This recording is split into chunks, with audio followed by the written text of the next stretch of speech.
ఎక్కడి నుంచి వచ్చారు మేడం మీరు? నర్సాపురం నుంచి వచ్చానండి. ఓకే. ఎందుకు ఉదయ్ కిరణ్ అంటే అంత ఇష్టం మీకు? ఏమో చిన్నప్పటి నుంచి బాగా ఇష్టం. అది అలా ఉండిపోయింది. అప్పటి నుంచి కలుద్దాం కలుద్దాం అనుకున్నాను. అప్పుడేమో చిన్నపిల్లని అయిపోయాను సినిమా ఓకే. రిలీజ్ అయినప్పుడు. ఓకే. అప్పుడు కుదరలేదు. ఇప్పుడు ఆఫీస్కి వచ్చాను కదా, ఏదో ఒకటి చెప్పైనా వద్దాం అనుకుని ఫిక్స్ అయ్యాను. ఓకే. నైట్ ట్రైనింగ్ ఇస్తాను. నైట్ ట్రైనింగ్ మరి అక్కడ చూడొచ్చు కదా, ఎందుకు ఇంత దూరం వచ్చిర్రు? చెప్తున్నాను కదా, అక్కడ మూవీస్ ఆర్డర్ అక్కడ రావు ఉదయం ఓకే. First thing. ఒకవేళ వచ్చినా కూడా ఇక్కడైతే మనందరం ఉన్నాం కదా. ఓకే. ఉదయ్ ఇక్కడ లేకపోయినా అందరూ ఉన్నారు కదా అని చెప్పి ఇంకా ఇక్కడే చూద్దాం అనుకున్నాను. ఇంక ఇక్కడికే వచ్చేసాను. ఓకే. ఉదయ్ కిరణ్ అంటే ఎందుకు అంత ఇష్టం మీకు? ఎందుకు అంటే అంత ఇష్టం అంతే. ఇంకా అది పోలేదు, ఇంకా అది పోదు కూడా. ఓకే. అది అలా ఉండిపోయింది. ఎంత ఇష్టం అంటే ఉదయ్ కూడా తెలుసు. ఓకే. ఉదయ్ కూడా అప్పట్లో నర్ని గారి వల్లను, నెక్స్ట్ సీను, వీరేష్ ఓకే. వీళ్ళందరి వల్ల కూడా ఉదయ్కి తెలిసింది నా గురించి. ఓకే. తను కూడా బాగా మాట్లాడేవారు అప్పుడు. ఓకే. అప్పుడే కలుద్దాం అనుకున్నాను గానీ అప్పుడు చెప్పానుగా చిన్నపిల్లని అయిపోయాను. ఓకే.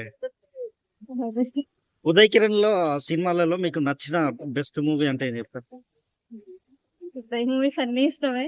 ఒకటే అన్నట్టు ఏం లేవు. ఇది బెస్ట్ అంటే నువ్వు నేనే కదా. ఇంకా ఫస్ట్ తనకి మొత్తం అవార్డు వచ్చి తనకు ఒక ఫేమ్ అన్నట్టు బాగా క్రియేట్ అయ్యి వచ్చింది అసలు. ఓకే. ఇంకా అలా బాగా ఇప్పుడు ఈ రోజు ఆ క్రౌడ్ చూసినప్పుడు ఏమనిపించింది థియేటర్ లో మీకు? నేనైతే ఫస్ట్ కొంచెం ఎమోషనల్ కూడా అయ్యాను. ఓకే. సైలెంట్ అయిపోయాను. ఓకే. అది ఇక్కడికి ఇంత దూరం పనిగట్టుకునే ఇంకా నా ఫ్రెండ్స్ అందరూ కూడా రావాలి. ఓకే. ఏపీలో ఎలక్షన్స్ వల్ల మాకు అసలు ఖాళీ లేదు. ఓకే. అందువల్ల వర్క్ ఎక్కువ ఉండడం రాలేకపోయారు. ఏం చేస్తుంటారు మేడం మీరు? నేను మున్సిపాలిటీలో వచ్చాను. మున్సిపాలిటీలో చేస్తారా? ఓకే. గాజువాక సాంగ్ అప్పుడు ఎట్లా అనిపించింది థియేటర్ లో? ఎదురుకొచ్చి నేను కూడా డాన్స్ చేద్దాం అనుకున్నాను. ఓకే. కాబట్టి అందరూ పైన ఉండిపోయారు కదా, ఓకే. ఇక్కడ అక్కడే ఉండిపోయాను నేను కూడా. అంత దూరం నుంచి వచ్చినాక సినిమా చూసిన తర్వాత ఏమనిపించింది మీకు ఇప్పుడు? చాలా హ్యాపీగా అనిపించింది. ఉదయం నేను నిజంగా మాట్లాడగలిగాను కానీ కలవలేకపోయాను. ఏం ఇక్కడికి ఫీలింగ్? వచ్చాక అక్కని కలిసాను. అక్కకు కూడా అదే చెప్పాను నేను. ఓకే. ఇప్పుడు అప్పుడు కలుద్దాం అనుకున్నాను కానీ కలవలేకపోయాను. ఇప్పుడు కలుస్తున్నాను. ఓకే. మళ్ళీ నెక్స్ట్ మూవీ ఏ మూవీ మళ్ళీ రిలీజ్ చేస్తే బాగుండు అనిపిస్తుంది మీకు?